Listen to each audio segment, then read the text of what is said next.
Audio on demand from Vision Christian Media. The story.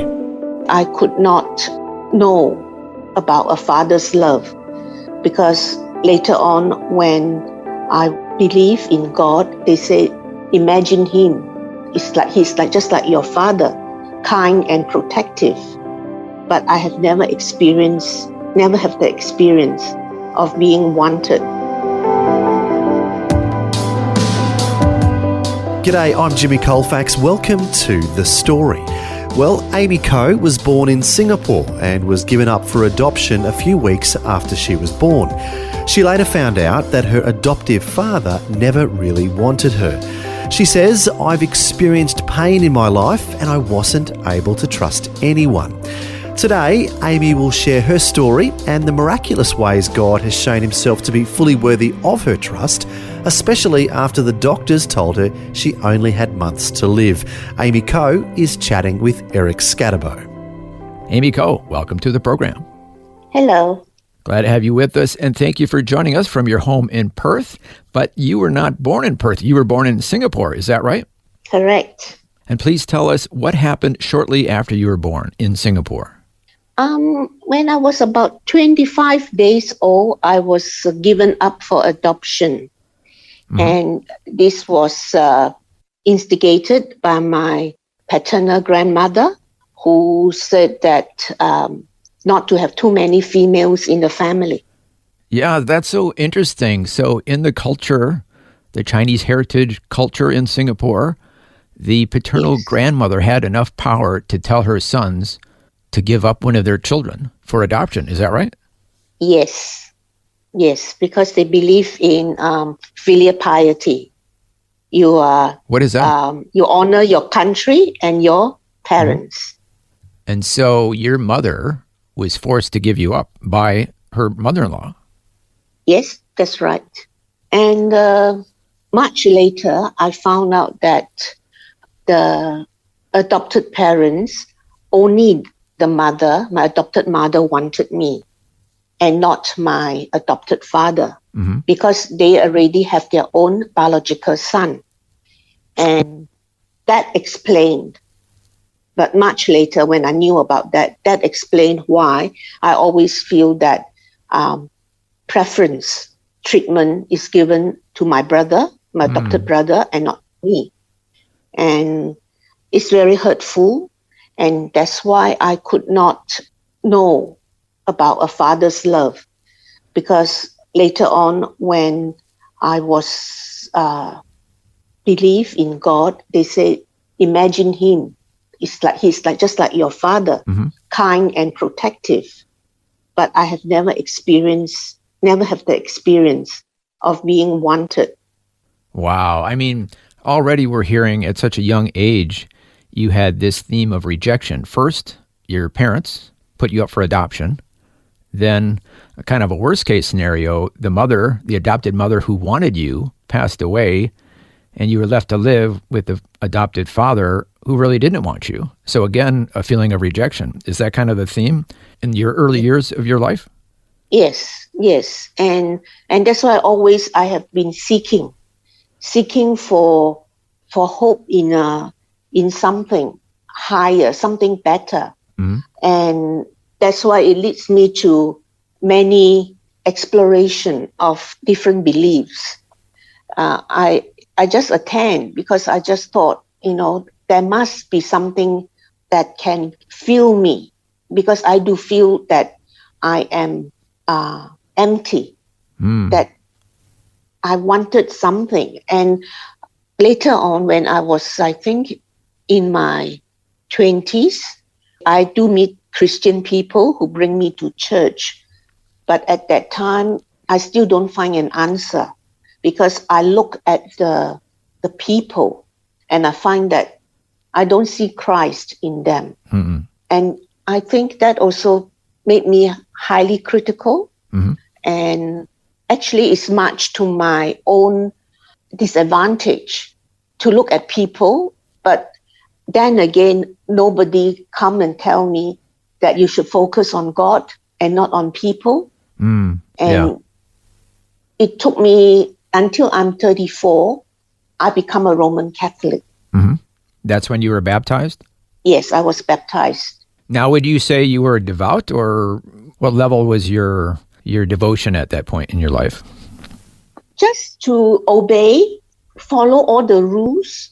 I attended catechism classes, so understand that you cannot have abortion and all the sins, and learn about venial sins, mortal sins, the need for confessions, purgatory, and all the. It's a lot of rules, but Yeah. So I how am did you do? happy. You were happy? I'm happy with the rules because I have been always thinking that, like Singapore government, you have to be law abiding. With my father, I have to, work for his approval, get good grades, be obedient. Don't go out late. If you go out, you must let him know where you are. Yeah. So it's all a very obedient person. But now that I become at this stage, I realize that these are just easy to follow, exterior rules. But internally, I am rebellious. It took me a long time to fully surrender to God. So it sounds like following all those rules in a religion kind of fit in with the theme of your life up to that point, which was following the rules of your school, the rules of your adoptive father, etc. So kind of fitting in and obeying was the theme of your life up to that point. But you did come to a point where following rules was a bit of a challenge. Is that right? Yes. When I just feel that it doesn't guarantee that I will be safe and happy, that sometimes it's too hard to forgive. Well, following rules just tires you out after a while. I mean, there's more to life than just following rules. Yes, and of course there is your own desire, your own wants, and I'm very highly sensitive, and of course always because I'm still thinking about myself, my own needs, my own own welfare, more like self-centered. And then, of course, and things do happen. I said, I've been trying to be so good, to be law-abiding, and yet, why do unhappy things happen to me? And that's when I feel very disappointed and start to close up. I put on a mask. I'll just smile. Everybody thought I'm very happy and contented. But deep inside, I am hurt and don't trust people. Yeah. Because they to me, what they say is they just give lip service. They don't honor their words. Yeah. And that's when trust in humans are eroded. Yeah. So initially, it sounds like the following the rules was comfortable because that's what you were used to. But as time went on, correct me if I'm wrong, but that was when you found out that just obeying rules did not bring joy and happiness in and of itself. Is that right? Yes, it doesn't. And then also you were taught that not attending church was a type of sin. Is that right? Yes. And that's why I have to make a confession, and I thought it's become quite a regular event. So why did you stop attending church? Because I thought it's hypocritical to make a confession knowing that I will break it again, that I will miss church because I'm too tired or have something more attractive, more that took my more of my interest. Oh, so you were attending church out of obligation.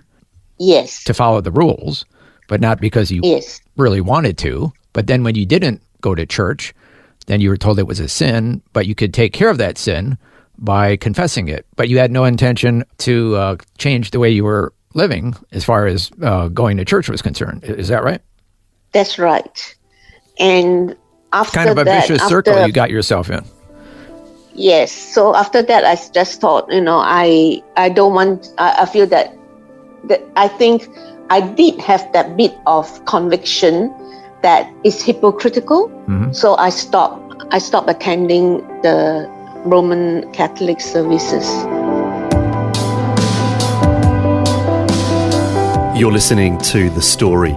Our guest today is Amy Coe, who's originally from Singapore but now lives in Perth. As we're hearing, Amy was given up for adoption a few weeks after she was born. Also, she later learned that her adoptive father never really wanted her.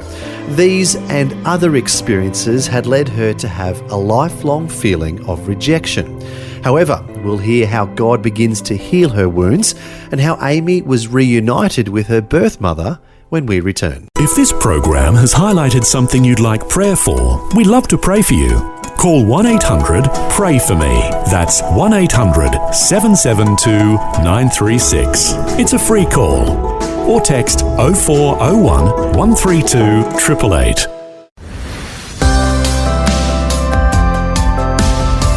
Hi, I'm Jimmy Colfax and this is The Story. Our guest today is Amy Coe, who's originally from Singapore but now lives in Perth. As we heard before the break, Amy was given up for adoption a few weeks after she was born and grew up with a feeling of rejection. Next, we'll hear how she finally reunited with her biological mother. After my adopted father died, 2 years after his death, I returned to Singapore, I say, for one last visit. By that time, I was already in Perth. So I returned to Singapore for one last visit. That was in 1998. And prior to migrating to Australia, I did try to look up my biological family. But they have already moved away from their old address. And I go back to look for her to look for my mother was because back in 1989, when I don't have a family, so I thought I will create one, by having, raising a family of my own. But in 1989, I had an ectopic pregnancy. And for the next 9 years, I remember at the anniversary of when I had the baby, I lost the baby. Yeah. So when in 1998, I thought, when I went back to Singapore, I said, how can a mother who has given birth to me, how can she ever forget me? When I myself could still remember the anniversary date of a fetus that I lost. I haven't, he hasn't even did any kicking or been born or been held by me. So I said, I will want to look for her one last time. What I want is to find out why. Why am I given up? What's wrong with me? Why don't you want me? Yeah, I'm hearing this theme in your life of your deep desire to be a part of a true, healthy family with a mother and father and love and siblings. That sounds like that was a deep desire that you've always had, but unfortunately, up to this point in your story, different things have it's been kind of a worst-case scenario. You ended up with the adopted parent that didn't want you, and then now you're finally seeking your biological mother. How did you finally get to meet her? So I believe it's God's timing because it's so easy. I went up to the registry of birth and death in Singapore and tried to find out how to get my contact with with my, because I know their names. And so but they said, it require a lot of official documents and And so I turned away disappointed. And then I was just thinking, I look up the telephone directory because I have their English name. And Yeah, now in the past you tried to do this, but they were registered in the Mandarin Chinese yes, directory, so in that's the why you didn't find them? Chinese directory. And because, of course, I don't know the translation, I didn't think of looking up a Chinese, and I don't know their Chinese equivalent. I see. Yeah. Of their English, of their names. Mhm. And then behold that I found the entry of my father's name. So I took down the phone number, and then and I rang, and the number, and a lady answered the call. And so it was a very awkward conversation, Yeah. to say that I am so and so, and I'm looking up these people who are my biological parents, and I just don't know how to carry on. And at the other end, the lady told me, "I'm your mother," Oh, wow. and I was, stunned. So it was and- your mother and who then- answered the call? Yes, and she said she knew, without any doubt that it's me, because my voice is very much like my eldest sister, because I have two older sisters before me. Yeah. And so she then she said, "Oh, where are you?" And I said, "I'm in Singapore." Then she said, "Come and meet us." And she gave me the address, and that's when I rushed down, and Oh, wow. and we meet. And so it's and things never look back. I'm so glad that I found her, because many years later, she brought me back to God. Yes, let's find out about that. But before we get to that story, had your mother tried to find you at any time? Yes, she did. But you see, until Singapore become prosperous, and the business is really good, then she thought she wanted to look for me, and but by that time, when they could find me, we have already migrated to Australia. Oh, I see. Yeah. So, and as you shared earlier, your mother never wanted to give you up. It was the pressure she got from her mother-in-law which forced her to. Yes. So how did that make you feel when you found out your mother really wanted you? But even before finding her, because I have this, I did believe that when I become a Roman Catholic, the Holy Spirit did heal me in a way, because I forgive my mother.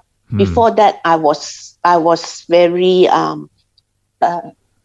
blame her. How can my mother give me away?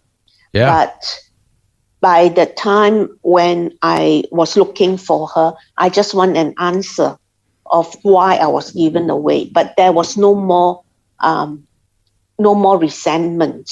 Mhm. And my mother actually told me when she came to look for me, she expected me to scold her, to berate her, because she felt a lot of guilt in giving me up, Yeah. especially when she found out that I was not that happy with my adopted family, because from my neighbors, they are aware of all the duties I have to look after my adopted father, and so she felt very guilty. But I assured her, and I was so happy that I could tell her that later on, that she should feel proud that she has, as a parent, she has brought me to God. And what better gift can a parent give to her child than to bring her to God? Because she will be well looked after. And my mother was very relieved and happy with that. And it's also because of that was in 2005, my mother brought me back to church, and she comforted me to say that what happened in your youth is not important. It's better that you are happy when, towards the later half or the later half of your life. Unfortunately, we're running out of time, Amy, but I want you to come back again and tell us how exactly your biological mother led you to the Lord, because that's a whole story in and of itself. So could you come back and tell us that story as well? Sure. Well, that was part one of Eric Scatterbo's conversation with Amy Coe in Perth. And as we just heard, next time Amy will share the full story of the role her biological mother played in leading her to faith in Christ. Also, Amy will share how God miraculously healed her from cancer after she was told she only had months to live. That's all coming up next time. But at this point in Amy's story, we've heard how several themes in her life are emerging. Amy's experienced rejection, loneliness, and distrust of humans. As Amy's story continues, we'll hear how God works in her life to heal her emotional wounds and how the Lord shows himself to be fully worthy of her trust. Amy now says through various painful trials, God has proved his faithfulness and has won the trust of a broken person with a major rejection issue. We'll hear how that all plays out in Amy's life as we hear more of her story next time. Until then, I'm Jimmy Colfax, encouraging you to share your story with someone today. Next time on The Story. With radiation, they said it takes 5 days for it to have effect.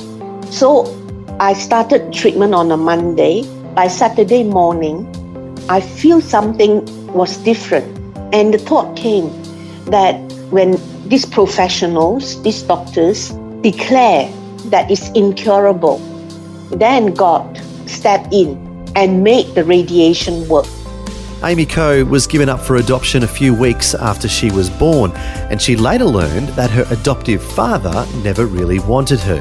She says, "I've experienced pain in my life and I wasn't able to trust anyone."